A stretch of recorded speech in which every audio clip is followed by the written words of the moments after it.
Tadi saya sangat terkesan dengan pujian pembukaan. Itu diambil dari Yesaya 9 ayat 56. Bisa dibuka? Yesaya 9 ayat 56.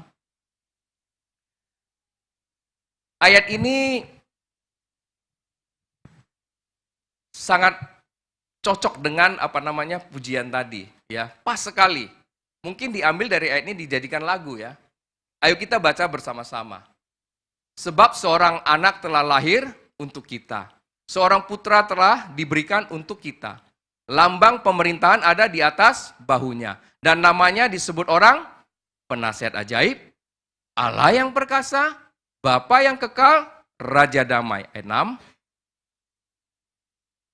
Besar kekuasaannya dan damai sejahtera tidak akan berkesudahan di atas tahta Daud dan di dalam kerajaannya. Karena ia mendasarkan dan mengokohkannya dengan keadilan dan kebenaran. Sekarang sampai selama-lamanya. Kecemburuan Tuhan semesta alam akan melakukan ini. Padahal saya mau baca ayat ini, saya nggak tahu kalau WL mau nyanyi lagu itu. Nah, ayat ini Tuhan berikan satu pewahyuan kepada Nabi Yesaya waktu itu, ya. Jadi pewahyuan itu sebenarnya memberitahukan kepada bangsa Israel bahwasanya akan lahir seorang juru selamat nantinya, yaitu Yesus Kristus. Yesus sebelum lahir itu sudah diberitahukan kepada bangsa Israel waktu itu.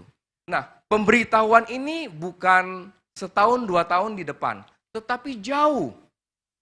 740 tahun kurang lebih.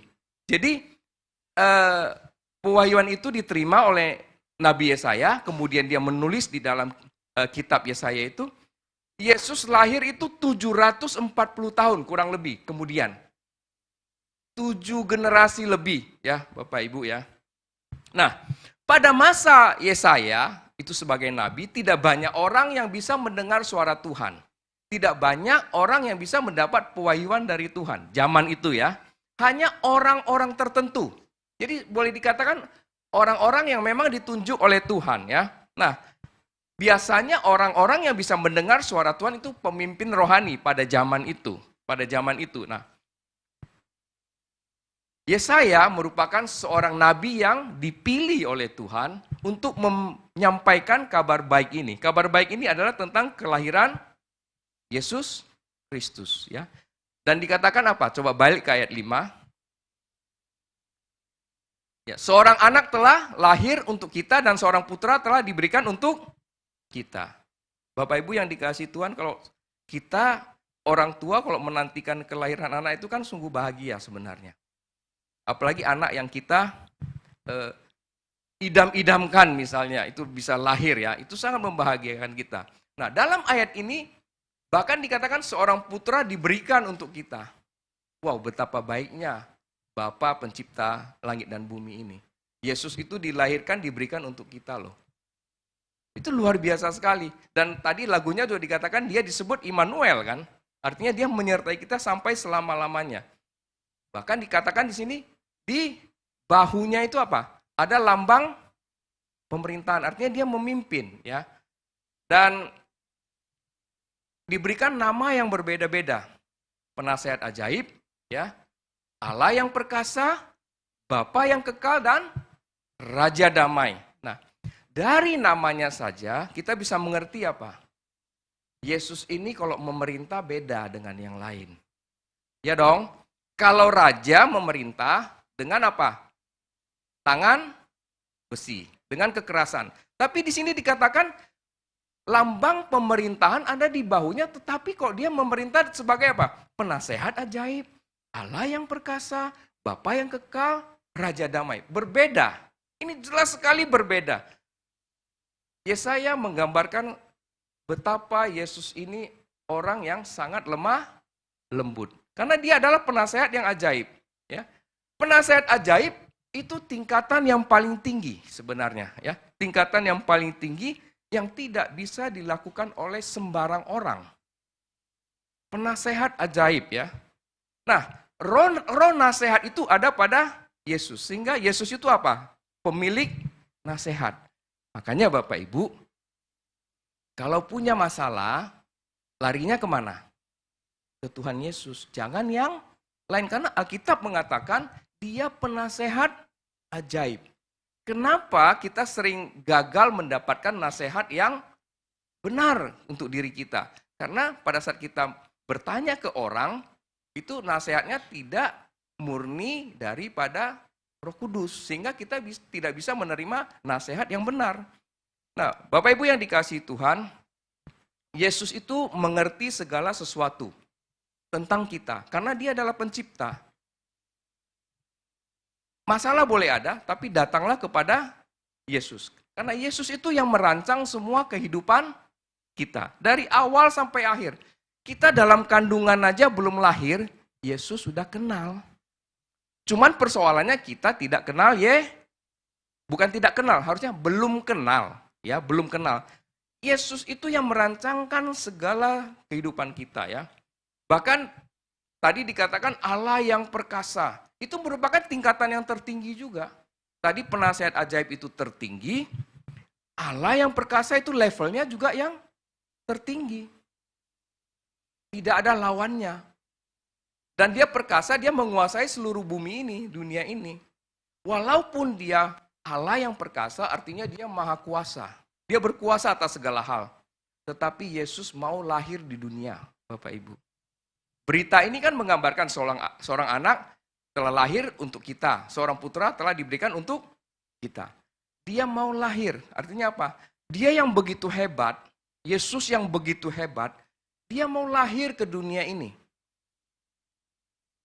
Artinya apa Bapak Ibu? Artinya kasih Tuhan itu jauh lebih besar daripada kuasa yang dia miliki. Biasanya kalau orang sudah berkuasa, kasihnya bisa berkurang. Normalnya begitu. Tetapi Yesus ini walaupun dia maha kuasa, Allah yang perkasa, dia mau tunduk kepada kasih Tuhan itu. Ya. Di balik kasih itu ternyata adalah rahasia yang menjadikan Tuhan Yesus itu besar. Karena kasihnya yang begitu besar.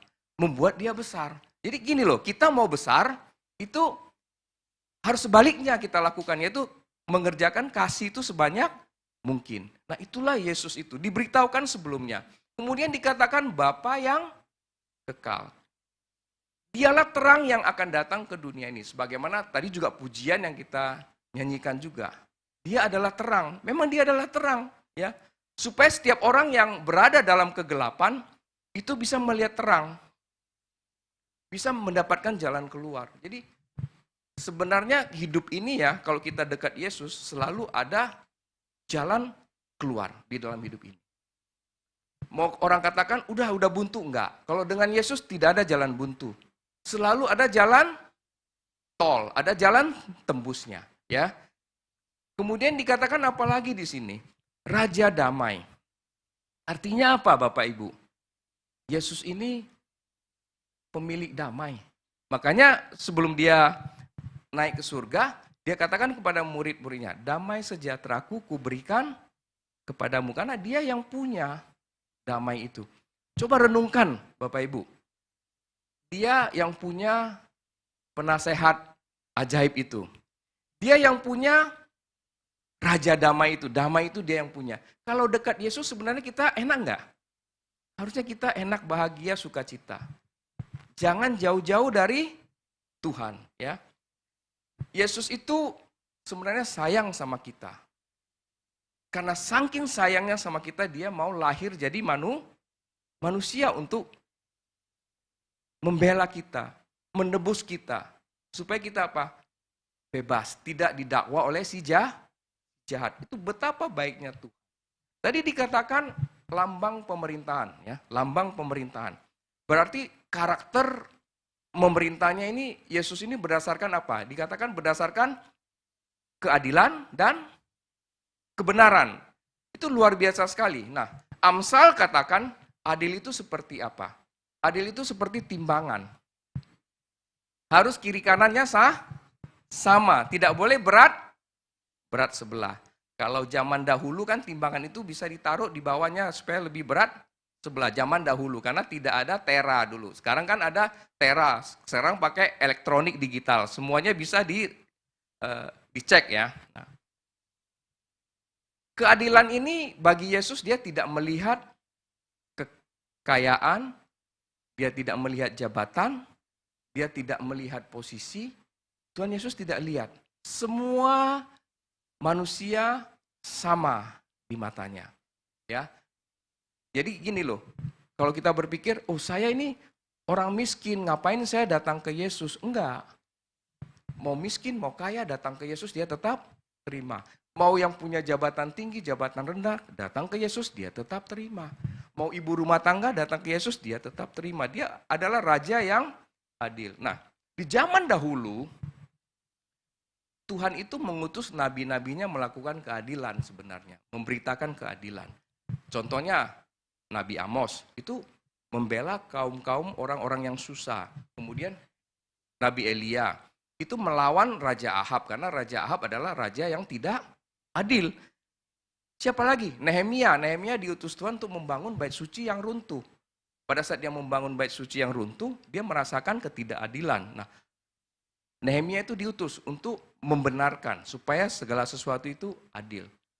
Kemudian dia memerintah dengan kebenaran, tadi dikatakan. Itu di ayat 6 sebenarnya ya.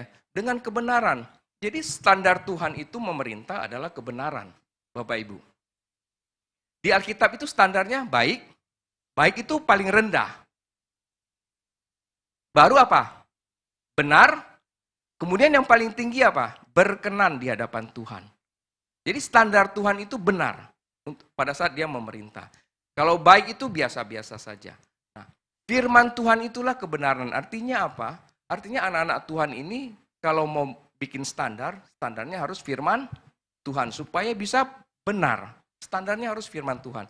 Di 2 Timotius 3 ayat 16 bisa dibuka. 2 Timotius 3 ayat 16. Karena ini penting buat kita. Bicara mengenai kebenaran.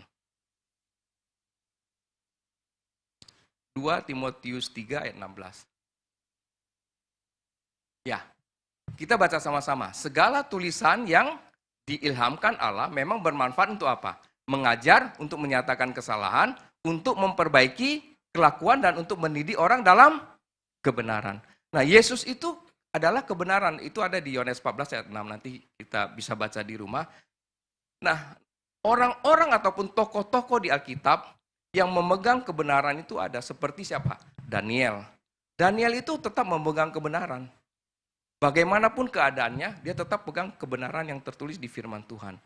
Kemudian siapa lagi? Yohanes Pembaptis. Itu ada tokoh-tokoh di Alkitab yang menjadi contoh daripada keadilan dan kebenaran itu. Jadi sehingga firman Tuhan yang disampaikan oleh Nabi Yesaya pada waktu itu bukan sekedar hanya penyampaian aja, tetapi ada bukti-buktinya, ada wujudnya yang disampaikan kepada kita semua. Sahabat LTVC yang dikasihi Tuhan. Bahkan sampai Yesus lahir pun dilupakan. Tidak ada yang tahu kalau dia lahir. Benar gak Bapak Ibu?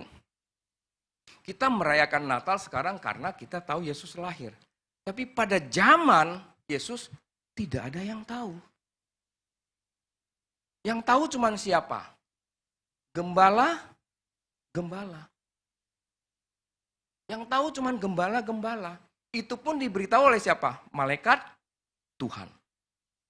Diberitahu oleh malaikat Tuhan. Hanya gembala-gembala. Makanya waktu Yesus lahir, kemudian dia sudah dewasa, 30 tahun, dia mulai menginjil, dia kutip apa yang dikatakan Yesaya. Di Matius 4, ayat 14 sampai 16. Bisa dibuka? Matius 4, ya. Ayat 14, 16, sampai 16. Nah, Yesus sendiri yang mengutip ini. Dia berkata begini, supaya genaplah firman yang disampaikan oleh Nabi Yesaya. Yang tadi kita baca. Tapi ya dia kutip dari atas, saya baca dari tengah tadi. Nah, tanah Zebulon dan tanah Naftali, jalan ke laut, daerah seberang sungai Yordan, Galilea, wilayah bangsa-bangsa lain. Lanjut, bangsa yang diam dalam kegelapan telah melihat terang yang besar. Dan bagi mereka yang diam di negeri yang dinaungi maut telah terbit terang. Lanjut. Nah, sejak waktu itulah Yesus memberitakan bertobatlah sebab Kerajaan sorga sudah dekat. Yesus lahir, tidak ada yang tahu, yang tahu hanya gembala. Kemudian dia pelayanan, dia ulangin lagi. Dia kasih tahu, itu Nabi Yesaya udah ngomong tuh 700 tahun sebelumnya. Tapi orang tidak kenal bahwasannya dia adalah Yesus. Sampai-sampai apa? Sampai waktu Yesus baru lahir itu, di Israel aja orang tidak tahu. Yerusalem tidak tahu, Bethlehem orang tidak tahu. Tuhan kirim siapa sih? Supaya ngasih tahu orang-orang di Yerusalem. Masih ingat? Padahal itu cerita sekolah minggu. Tuhan kirim orang Majus. Orang Majus itu jalan kira-kira 1.200 km. Zaman itu, 2000 tahun yang lalu. Tidak ada pesawat, tidak ada mobil, tidak ada motor, tidak ada Google Map. Yang ada apa? Onta, kambing, domba. 1.200 km mereka berjalan. Dan mereka tiba di Yerusalem. Mereka ketemu Raja Herodes. Dia tanya, di sini ada seorang raja yang baru dilahirkan. Herodes saja kaget. Baru dipanggil siapa? Ahli Taurat semua. Orang-orang yang mengerti kitab suci. Ditanya, dia lahir di mana? Bethlehem. Ada tertulis di Mika. Herodes bilang, lu pergi aja deh sana, lu cari. Nanti kalau ketemu lu balik. Singkat cerita, dia pergi nyari. Ketemu nggak? Ketemu. Nah, orang Majus waktu ketemu Alkitab katakan bukan bayi, tapi bicara anak. Artinya prosesnya udah berlangsung lebih dari setahun. Artinya lebih dari setahun, Yesus masih ada di Bethlehem. Nah, waktu ketemu, orang-orang Majus ini apa? Mempersembahkan apa? Emas. Emas itu lambang kerajaan. Kemudian mempersembahkan apa? Kemenyan. Kemenyan itu lambang imam. Mempersembahkan apa lagi? Mur. Lambang penebusan. Kan dia mati menebus kita. Jadi, orang di Israel itu walaupun begitu banyak nabi menubuatkan tentang kelahiran Yesus, tapi tidak ada yang mengerti. Orang Majus lebih mengerti dengan contoh persembahan itu. Yang lahir ini adalah seorang raja, kemudian dia imam, kemudian dia akan menebus kita. Orang Majus yang tahu, bayangkan. Sekarang kita bisa tahu, tapi zaman itu tidak ada yang tahu. Ya. Kembali tadi yang kita baca di Matius 4 ayat 15, 16, 17. Sebenarnya intinya begini. Yesus mau bilang, itu loh yang dijanjikan di kitab Yesaya, ini aku. Ini aku. Tapi tidak ada orang yang memperdulikan. Nah, dikatakan di tanah Zebulon dan Naftali, itu tanah yang gelap, akan melihat terang. Artinya apa? Orang-orang di Yerusalem itu menganggap orang-orang yang tinggal di tanah Naftali dan Zebulon itu kelasnya lebih rendah. Justru Tuhan datang kepada siapa? Tuhan datang kepada orang-orang di Yerusalem atau kemana? Pertama, Tuhan datang kepada orang-orang yang ada di tanah Naftali dan Zebulon. Orang-orang yang rendah. Jadi Bapak Ibu yang dikasih Tuhan, dalam hati kalau kita direndahkan orang, gak usah pusing. Karena kenapa? Tuhan akan datang ke kita. Justru kita menganggap diri kita sombong, kita hebat, Tuhan gak datang. Orang-orang di Yerusalem itu Tuhan gak datang. Tuhan datang di mana? Tuhan datang kepada tanah Naftali dan Zebulon. Orang-orang kelas 2 yang dianggap waktu itu. Artinya orang-orang buangan lah. Tapi Tuhan datang ke situ. Justru dikatakan apa tadi? Yang tadi dikatakan gelap, melihat apa?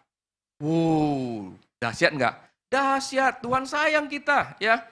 Tuhan datang kepada orang-orang yang tidak mendapat keadilan. Kalau kita merasa kita nggak dapat keadilan, gak usah khawatir. Tuhan yang bela, Bapak Ibu, ya.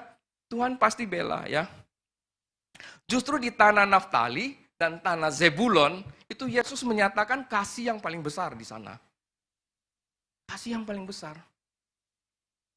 Pertama kali Tuhan menyatakan kasih yang besar itu di Kana. Kana itu di tanah Naftali dan Zebulon.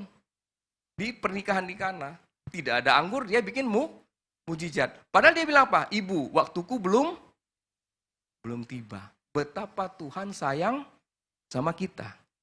Waktu belum tiba aja dia masih bisa bikin mujizat. Artinya apa? Tuhan itu betul-betul care sama kita. Bukan itu saja, dia bicara sama Nikodemus juga di tanah Naftali dan Zebulon. Dia bilang begini, yang lahir dari daging adalah daging. Yang lahir dari roh adalah roh. Artinya apa? Artinya Tuhan mau kita mengerti dia dalam roh. Bukan dalam daging. Artinya gini loh, kita ikut Tuhan itu yang penting ada berkat. Bukan itu. Tuhan mau kita mengerti dalam roh bagaimana dia menuntun hidup kita. Nah, peristiwa yang besar yang terjadi di tanah Zebulon dan Naftali itu apalagi? Dia berbicara dengan perempuan Samaria. Itu di tanah itu. Perempuan itu punya berapa suami? 5. Yang sekarang sama dia bukan suaminya. Itu Yesus tahu. Tetapi akhirnya apa perempuan ini? Akhirnya menjadi penginjil, satu kampung itu bertobat. Itu luar biasa. Artinya terang itu memang datang kepada orang-orang yang butuh. Gitu.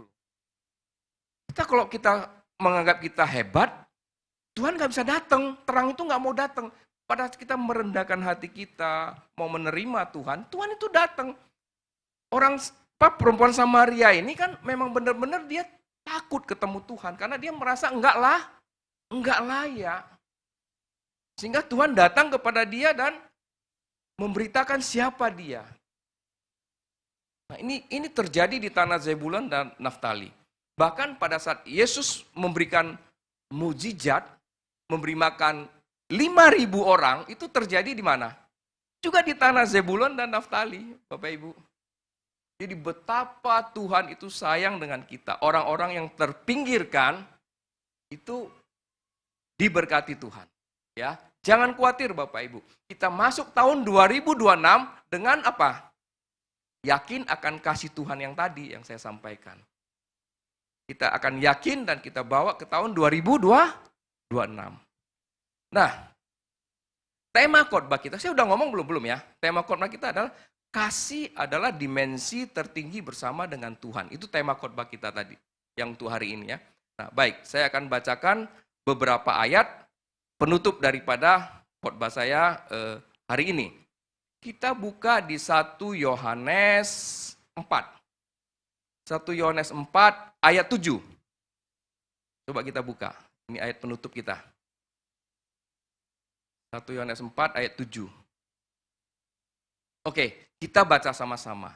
Jadi kasih adalah dimensi tertinggi dari Tuhan. Ya. Kita baca sama-sama ayat 7. 1, 2, 3. Saudaraku yang kekasih, marilah kita saling mengasihi. Sebab kasih itu berasal dari Allah. Dan setiap orang yang mengasihi lahir dari Allah dan mengenal Allah. Lanjut, ayat 8. Barang siapa tidak mengasihi, ia tidak mengenal Allah. Sebab apa? Allah adalah kasih. Lanjut. Dalam hal inilah kasih Allah dinyatakan di tengah-tengah kita. Yaitu bahwa Allah telah mengutus anaknya yang tunggal ke dalam dunia ini supaya kita hidup olehnya. Ayat 10. Inilah kasih itu. Bukan kita yang telah mengasihi Allah, tetapi Allah yang telah mengasihi kita. Dan yang telah mengutus anaknya sebagai apa? Pendamaian bagi dosa-dosa kita. Ayat 11.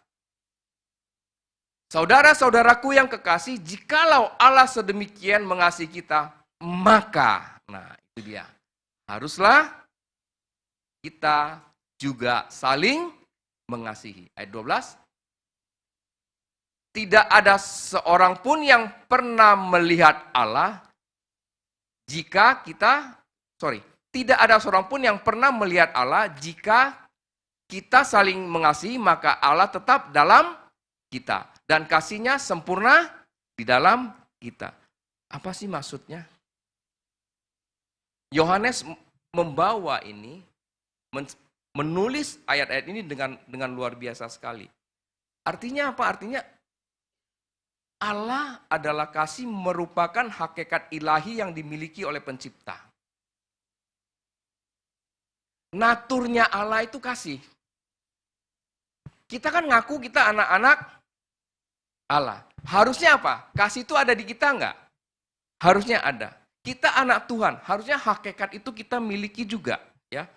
Artinya hakikat kasih itu ada dalam diri kita. Kita anak-anak Allah. Nah, apa yang membuat hakikat kasih ini dalam diri kita menurun? Nah, coba renungkan. Apa yang membuat hakikat kasih ini di dalam diri kita ini menurun, Bapak Ibu? Perbuatan kedagingan. Itu yang membuat hakikat kasih di dalam diri kita itu menurun. Karena daging dan roh tidak bisa sama. Yesus berkata kepada Nikodemus, yang lahir dari daging adalah daging, dari roh adalah. Jadi hakikat naturnya Allah itu kasih itu adalah roh. Sehingga kita memahaminya dalam bentuk roh. Ini luar biasa sekali. Nah, Yesus yang lahir ke dunia, yang kita rayakan Desember, ya, yang kita sebut Natal, sebenarnya apa? Mengembalikan hakikat kasih itu ke dalam diri orang percaya. Jadi setiap kita rayakan Natal, kita ingat sebenarnya. Oh, ternyata Allah adalah kasih. Kasih itu harusnya ada dalam kita. Mengingatkan kita. Kadang-kadang kita kerja terus, usaha terus, berjuang terus. Kita lupa kadang-kadang. Benar nggak Bapak Ibu? Jadi Desember itu mengingatkan kita. Supaya apa? Waktu masuk tahun berikutnya kita penuh dengan sukacita. Karena Allah adalah kasih buat kita. Nah, hakikat kasih atau natur Allah adalah roh yang melekat dalam diri Allah. Ya, maka dengan lahir baru seperti yang dikatakan kepada Nikodemus, kita bisa mengerti Allah adalah kasih dan kita bisa mengenal Allah dan perbuatan kasih itu ada dalam diri kita. Hakikat kasih yang membawa kita kepada keselamatan melalui kasih dan iman yang diberikan oleh Tuhan kepada kita. Sahabat aktivisi dimanapun Anda berada, hakikat kasih ini luar biasa. Hakikat dari kasih ini adalah pengampunan tanpa syarat. Ya. Hakikat daripada kasih itu memiliki sifat, ya, pengampunan tanpa syarat. Jadi di dalam Tuhan itu tidak ada istilah apa? Give and take. Take and give. Nggak ada. Jadi Bapak Ibu yang dikasih Tuhan, take and give and take itu nggak ada. Yang ada di dalam Tuhan apa? Always give.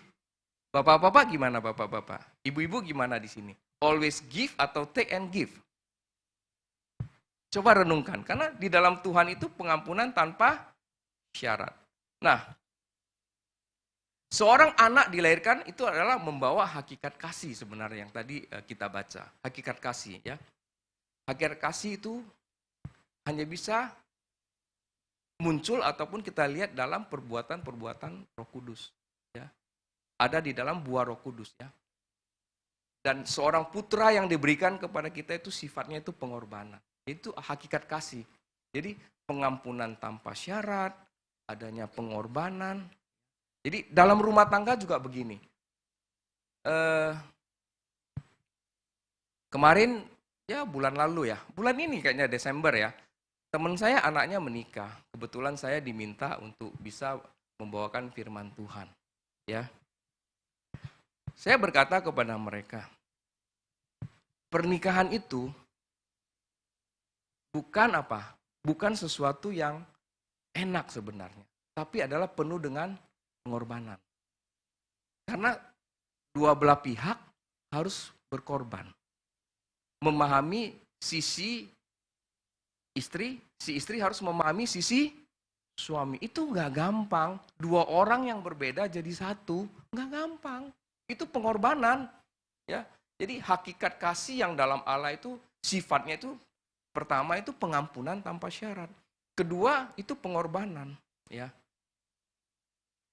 Dikatakan di ayat tadi yang kita baca, saling mengasihi sebagaimana yang kita baca itu adalah wujud apa? Wujud daripada hakikat Allah itu. Artinya Allah itu bukan hanya ngomong, Yesus itu bukan hanya ngomong, tapi dia tunjukkan waktu dia datang ke dunia ini, ya. Dan hakikat kasih itu bukan mengungkit. Ingat ya, hakikat kasih itu sifatnya nggak mengungkit. Manusia kan suka ungkit masalah yang lalu, tapi Tuhan enggak. Jadi kita bawa hidup kita lebih tenang untuk masuk tahun 2026. Kita jangan mengungkit-ungkit yang lalu supaya kita happy masuk tahun ke 2026, ya. Karena apa? Karena Tuhan Yesus telah memberikan kita semua hal yang terbaik dalam hidup kita. Hari ini kita bisa ada, kita bisa kumpul, kita bisa beribadah, itu Tuhan Yesus sayang sama kita. Ya. Saya kemarin melihat ya berita juga di media. Sekarang meninggal itu bukan soal usia. Ada yang 20 tahunan juga bisa meninggal loh. Apalagi sekarang kita udah bisa 50, 60, 70, 80. Itu apa? Anugerah Tuhan yang tidak terbatas buat kita. Sebenarnya kita harus happy nggak? Happy Bapak Ibu. Jadi kita jangan ungkit-ungkit masa lalu, kita lihat masa depan aja. Kalau Tuhan itu mau ungkit masa lalu, kita hari ini nggak bisa ke sorga. Iya kan? Dia ngapain datang? Dia ngapain dia lahir? Ngapain dia tebus kita? Nah, karena hakikat Allah itu kasih, dia tidak pernah mengungkit hal-hal masa lalu. Seyogianya kita tidak mengungkit masa lalu kita, ya. Jadi Tuhan itu sangat baik, ya, sangat baik buat kita. Dan yang terakhir, saya tutup. Yang terakhir, ya, kita diciptakan berharga oleh Tuhan. Karena kita berharga, kasih Tuhan itu datang kepada kita tidak pernah habis, Bapak Ibu. Kasih Tuhan itu datang kepada kita tidak pernah habis, ya. Bahkan ayat yang kita baca tadi itu memberikan kita dorongan supaya apa? Kita bisa mengimitasi Tuhan. Nangkep ya maksudnya? Kita mengimitasi Tuhan, artinya kita bisa menduplikat naturnya Allah yang sifatnya tadi itu, hakikatnya kasih itu. Itu ada dalam diri kita, ayat yang kita baca. Supaya apa? Supaya kasih kita sempurna adanya. Ya. Kasih adalah bagian roh Tuhan yang diberikan kepada orang percaya. Jadi harus percayalah kita. Itu adalah bagian dari roh Tuhan yang diberikan kepada kita. Ya. Terakhir, demikianlah kita ketahui bahwa kita tetap berada di dalam Allah dan Dia dalam kita. Ia telah mengaruniakan kita mendapat bagian dalam rohnya. Jadi Tuhan itu begitu baik buat kita. Saya undang pemusik semuanya, WL Singer, ya.